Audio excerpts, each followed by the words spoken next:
Is it clear? Yeah. So the Calais over that way. You can see all the boats coming out. Beautiful morning. I think it might be, didn't know what time it was. I think it might be about 8:30.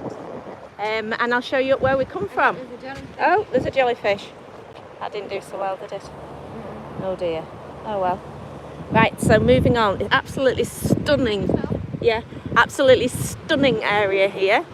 We stopped off last night, and I've got to say it's not racist or anything like that, but for people travelling, we did within, I don't know, 10 minutes of stopping, we did have a migrant come and knocking on the door of the camper van, so just be aware of that if you're travelling around this area. It's fact, it happens. We were quite surprised, it was quite quickly. So we moved on and we came to this site and there was a lot of camper vans, so obviously it was had a load of people around, so we parked up there, but we had parked in a lay-by and we were approached straight away. So just, you know, if you're coming down here and you are nervous, just be aware of that. It came door and spoke, I didn't understand the language obviously, and kept going on and on and on. I did close the door and eventually and then we moved on. So just be aware that if you know you're watching the video and you want to come to this area, there are people about that will approach your vehicle. But apart from that, coming down here, it's been wonderful, and you can see how stunning it is. I had a little bit of a French conversation this morning with a oiseau watcher. He was watching the birds, and we had quite a good conversation in French because he knew quite a bit of English. I know a bit of broken French, and we had a chat, and he wanted to improve his English and I wanted to improve my French. So it was all absolutely wonderful, and I got a really good photograph of him. I asked him first of all, I always do that even though you don't have to, but I just think it's respectful, and I got like a silhouette of him in the morning, which I'll post on here, and I'm really, really proud of it. It looked great. I don't know what that person's there having a little dig. I don't know what they're digging for. I don't know whether to go and ask them what they're digging for. There's a person digging over there.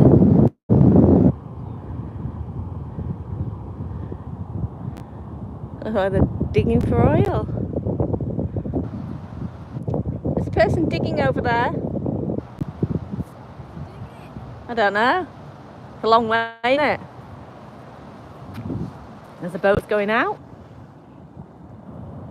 This is Matilda coming in. So yeah, I'll take you up to the camper van place. Now it's yeah. Oh, I love these. I think they look great. A bit more different than the English ones inside over, aren't they? I think they're brilliant. They just look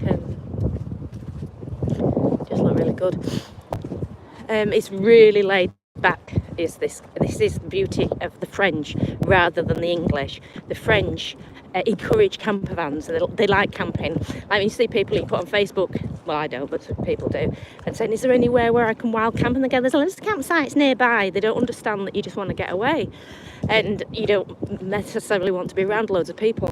Well, here there's no height barriers, there's no ANPR cameras or whatever they say, there's no parking tickets, there's not even any marked bays that you can just park up, which is the beauty of it. So it doesn't have all that control and all that thing that people think you want to be with other campers. The council came, it's obviously council run because the council came this morning, first thing, emptied all the bins. You know, it's just all clean. Look at the beach. We haven't seen any litter, but we know that with France. You hardly ever see any litter because they just come and tidy it up in the morning. I think they would be here. I got quite early. I think they were done by about 7:30, so they get here pretty quickly.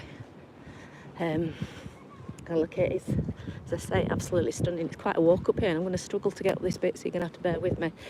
But I'll show you the difference in places, you know, for when you park off rather than in England. You just wouldn't get this, and hopefully they don't change it because it's just totally unspoiled and it's just so easy.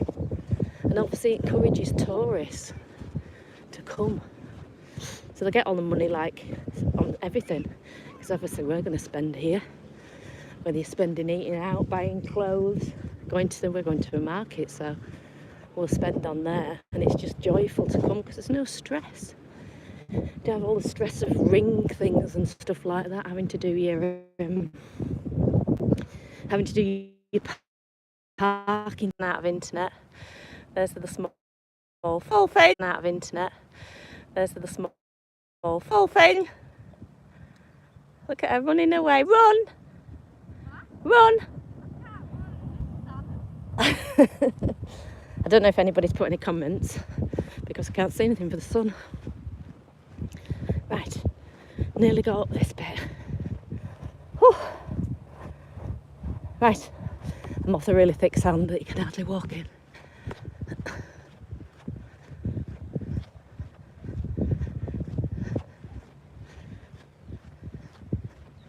Really a nice place, isn't it? Little beach hut.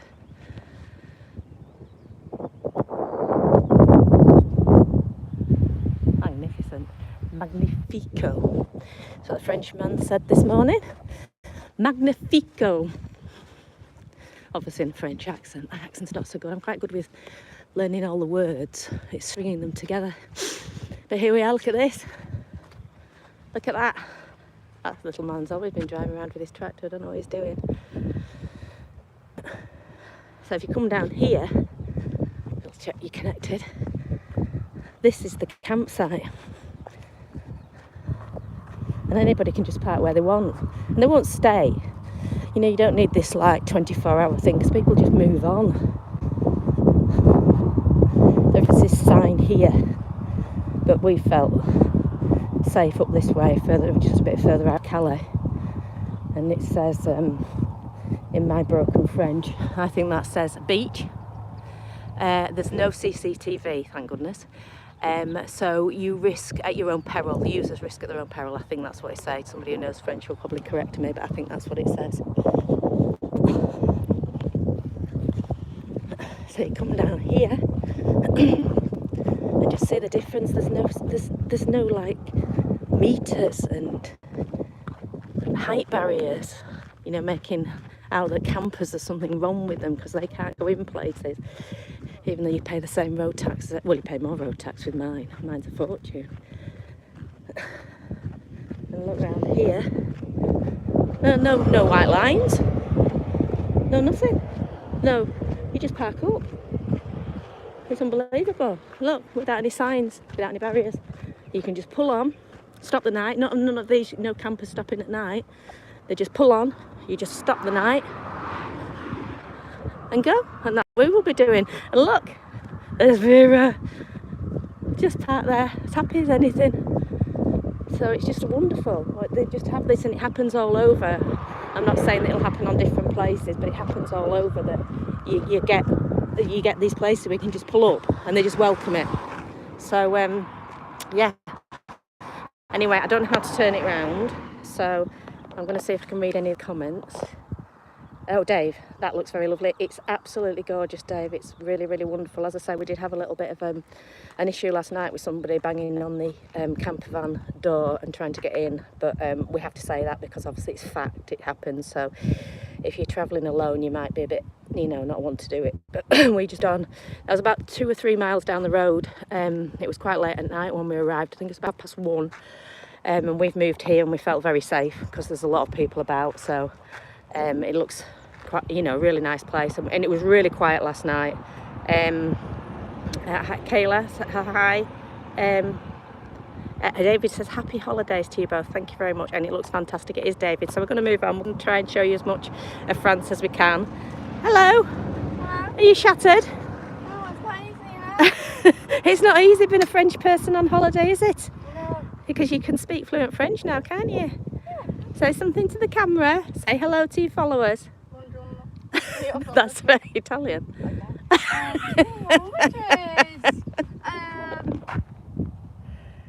Dave's on and David's on. I speak Italian to the French people. Say hello to Dave and Dave. I think I'll speak Italian to the French people. Alright. Let me just think about it. She'll say hello in a minute. Sorry for being so rude. I don't know. What's in Alright. French? What's in French? Bonjour. Bonjour. Bonjour, everybody. Alright. What are we going to be doing next, do you think? Okay. I got some rocks from the sea. Got some rocks from the sea there. Right, we're going to get off. Thank you. Bye. Bye. I don't know how to turn it off. I'll just quickly show you one before we go. No, look, come here, look at this. Look at this, Mama. So do you reckon those are houses over there? Or like little huts? They think like for people to look out on? I don't know, beach huts probably. What, so how does it work then? What are these all separation bits? Oh, David's put, Mama, David's put salut. Are you gonna speak a bit of French? Your French is better than me. I had a lot of Italian. Do you want to speak a bit of French? Bonjour, David. You ask him how he is? Ça va? What? He's put cuckoo. I heard of that. Well, Put some really easy French. In a minute, in Italian, it's cosa means so, so maybe cuckoo. Oh, so. It might mean, or so, Yeah. right, sort of thing. That might be what it is. You're supposed to say... So Italian comes in You're supposed to say et toi, David. Ask me. Ça va? Ah, he's done it. Well done. Très bien, merci. There you go. Well done, Ask David. him if he's got, what time it is. Yeah, what a calamity. Oh, and David, can you ferme la fenêtre? Or ferme la porte. And ferme la porte, s'il vous plaît. What is that? What's it? Combien ça fait? Il y a deux chevaux et deux vaches. Where? All those what? Snails. I can't see them. Colour snails. We've moved on, David, from light beginners French education to some snails. But the thing is, problem is when you're inside like a, obviously it's not too far from the port, so you're around. I mean, literally on the boat, there's so many different people from everywhere. Literally, there's so many cultures and everything. You don't actually know who you're speaking to because you don't know what language to speak. I mean, you're supposed to speak obviously French, but like I've said, good morning to people, and then they're either Dutch or they're English or they're Australian, which Australian's fine, I suppose. But sorry about just slagging off the whole country there. You're fine. She's going to accept the whole of Australia. In fact, you don't have a language. Oh, right, okay. I was going to say. It's fine if I speak English. That's what I mean. The Australians can sort of come on.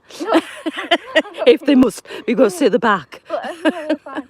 But I mean, what I'm saying is you don't know, it's a bit confusing, isn't it? And no matter how much, I mean, I've actually got away with my accent before, speaking French with an accent. The problem is if you speak French with an accent, they think you're French. Yeah. So then they answer back. Yeah, I had a good conversation this morning with my birdman. I got a fantastic photo, a silhouette photo, which I put up, because he had, because I know a lot of words. So he's bird watching, so I said regarde, watch, and bird oiseau. So he understands that, and he knew a lot of English words, so he could break it down to me, and I understood him. And I think if you know a lot of words, you can get away with it. Because obviously when you're speaking in English to them, you're not saying, are you watching the birds? But you're saying bird watch, aren't you? And they go, oh yeah, I know what that means. Yeah. Yes, we. So you're not doing the full sentence, but you can communicate. And I had a really good conversation with him. In fact, I could have, moved him into the camper van. I rather liked him. I went back to collect him and he'd gone, unfortunately. I think there's different ways of learning language. You could either start by doing all the grammar and stuff and learning that way, which I suppose is good for a long term effort. Otherwise, if you just want to get by, you just learn some words, don't you? Learn what sentences you need to know. But my relatives are French. Well, not all of them, because obviously Billy isn't. The only thing he can say is morceau de bois, which is small piece of wood, because it's carpenter, and he thinks he's really proud of that, but he can't get into much conversation. But a lot of my relatives are French, and they say that don't worry about the masculine and feminine. Sure, because they are French. Yeah, well, they just obviously humour him and be nice, aren't they? They think, oh, bless her, she's dying. But they say don't worry about that because they will understand you, if you get it a little bit wrong. I suppose it's just like saying the dog on the mat, or not, the dog is on the mat. You're just missing little bits out. That's not obviously the masculine and feminine bit, but do you know what I mean? They know what you're talking about. So they said just try and start talking rather than worrying about whether it's masculine and feminine. I mean, I'm trying to think of it the other way around. If you had somebody come up to you in England, so that's practice my English, you think weird. I don't know if you would do, but I mean, it's just like. But I know a lot of people. I think French people, they're used to people trying, so then they're used to it. As if England, we never really have anybody trying to speak their English with us, do we? Yeah, but I know I've met a lot of people in England that can't even string a sentence together in their own language. So you're just quite used to it. It's like speaking to somebody with a broken language, isn't it? And throwing in quite a few swear words, some of them do, so you can't understand a word they're saying anyway. I think if you don't learn English, you have to learn the swear words. Yeah. Otherwise you're just not going to get by. The other thing this morning as well, I heard a sort of like little bit of a noise. It was hardly anything. And these next to us, I think, are Dutch. There's some French people. Oh, they're so quiet, aren't they? Yeah. They're so, honestly, no door slamming, no shouting or anything. You could hardly even notice they were getting up and going. They've obviously got all the stuff and gone for a little trundle. There were 3 kids, weren't there? Yeah. I think they had a dog. One of them definitely had a dog. And they're just no noise, is there? But the thing is, I don't know if it's connected. Is it on? Should do. Can you see? I can't see anything. The light's so bad. Yeah, it's on. Yeah, it's on. I don't think I would. Go on. The thing is about Viva, she has to have her door slammed. She can't have any other way. So it's like the problem thinking English. Yeah, damn English with a door slamming. But we only slam it once. Viva can't help it, okay? We only slam it once. Right, I better read this. Come on, we better get off. Can you see anything? Mange they're all tout. French, I can't learn. Mange tout, Marlene. Oh, that's from Only Fools and Horses. J'ai un petit déjeuner. J'ai mon petit déjeuner. I've had my breakfast. Oh no. J'ai mange petit déjeuner. I'll get there in the end. But that's all from Only Fools and Horses. I can't even read that. Le chien is on the... I can't read it, David, but the dog is on the something or other, but I can't read it. Good for the Dutch neighbours.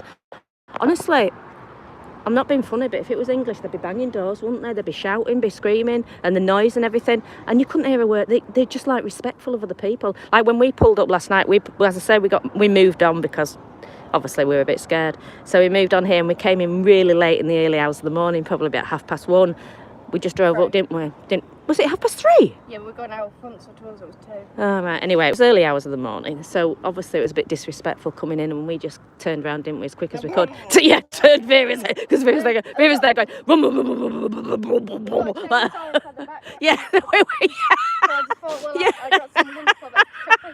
yeah, so we pulled up and there was a little twig sticking out, and so we got the chainsaw out. Then we started shouting, put our music on. Obviously, we just did an unboxing of the D-Wall radio. No, we were really quiet because we were respectful of other people wanting silence. Right, are you ready? Yep. We're going to go. So we'll just do quick lives of anything that we find interesting, so they won't be as long as this. We won't wit it as long because we'll get tired, won't we? Yeah. And it's also we can just grab it then and just show you and then just go off. Do you want to say goodbye to your followers? I want to say goodbye, but I can't read anything for the sun. But you can still say goodbye. Well, I'll say goodbye. I'll say goodbye again. Goodbye. You have to do it like, probably have to say goodbye, everybody. Thank you for watching, and we'll see you later. Au revoir. Merci pour regarder. Something like that. I don't know what that means. Say, thank you for watch, but they know what I mean, you see. If you can just do the broken bit. Yeah. David will know what I mean. Yeah. Okay then. Alright, thank you everybody. Bye. I'm the English